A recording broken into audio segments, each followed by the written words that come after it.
Привет, друзья! Сегодня покажу вам еще один вид пасхального кулича. И если вам понравится рецепт, то обязательно поставьте лайк и подписывайтесь на наш канал. А мы не теряем больше времени и поехали готовить! Сегодня будем готовить, на мой взгляд, один из самых красивых куличей на Пасху – краффин. Это необычный кулич, который сочетает в себе нежно-дрожжевое тесто и красивую слоеную структуру, и чем-то похоже на французских круассан. Ну что, давайте начинать. В миску отправляем слегка подогретое молоко.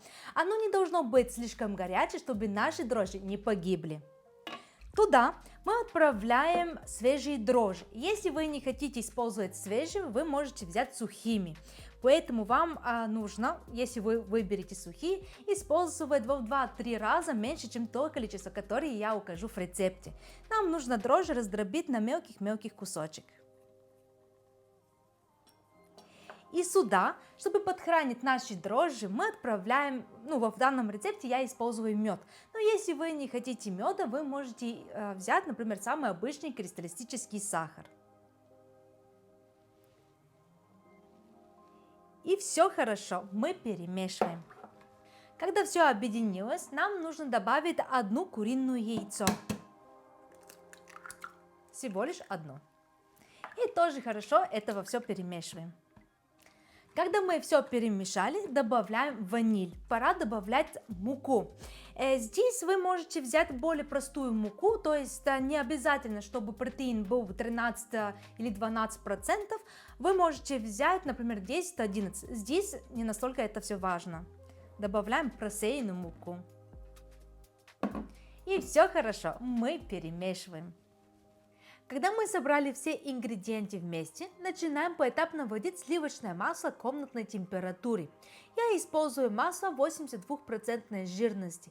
Так наша выпечка получится более ароматной и насыщенной по вкусу.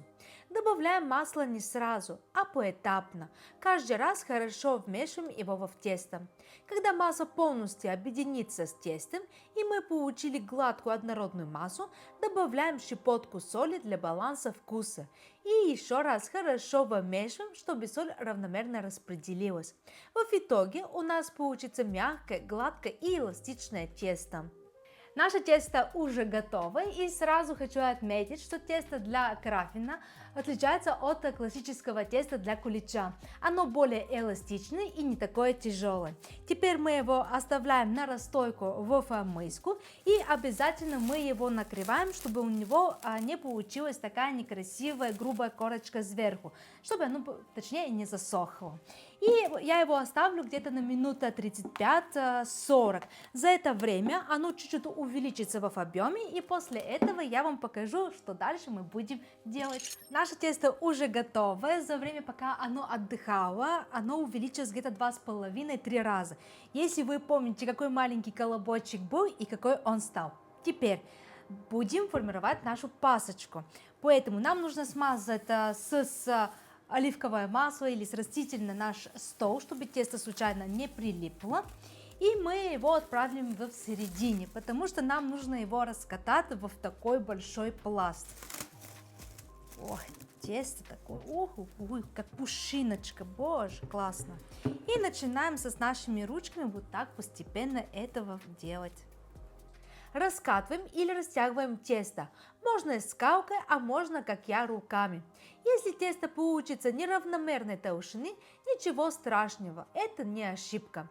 Даже если оно где-то порвется, тоже не переживайте. В дальнейшем мы будем все скручивать, и это будет не видно. Когда тесто растянуто, обильно смазываем его сливочное масло комнатной температуры по всей поверхности. Я использую заранее замоченный изюм во форме, так он получается более мягким и насыщенным. Добавляю измельченные орехи. Я взяла греческий. И еще один не совсем классический ингредиент – это джем из бузины. Мне он очень нравится в сочетании изюма и орехов. Теперь сворачиваем все в плотный рулет. Когда получилась длинная колбаска, разрезаем ее вдоль на две части, не дорезая до конца сверху. Это очень важно. Далее каждую часть начинаем скручивать в виде спирали, как рогалик. Ту часть, которую мы не дорезали, укладываем внутрь, как основу, и сверху формуем вторую спираль. Таким образом получается характерная форма краффина. Перекладываем заготовку во форму, заранее подготовленную французскую рубашку, и оставляем на расстойке. Когда тесто хорошо поднимется, смазываем вверх смесью яйца и молока. Так получим очень красивую зажаристую корочку. Наш кулич уже готов. Посмотрите, насколько он уже поднялся. Поэтому мы его отправляем в предварительно нагретую духовку до 180 градусов, где-то на минуты 35-40. Все, конечно, зависит от вашей духовки. А потом уже вернусь к вам с готовым результатом.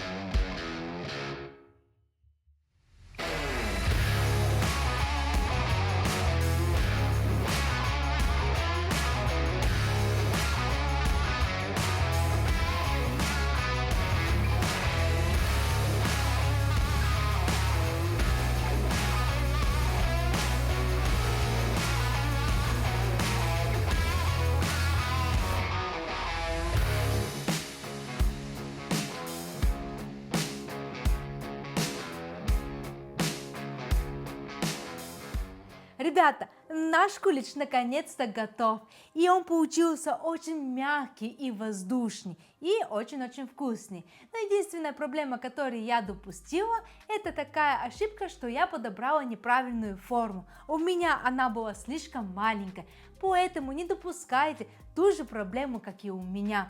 А если вам понравился рецепт, то обязательно ставьте лайки, подписывайтесь на наш канал, и до новых вкусных встреч, ребята. Пока!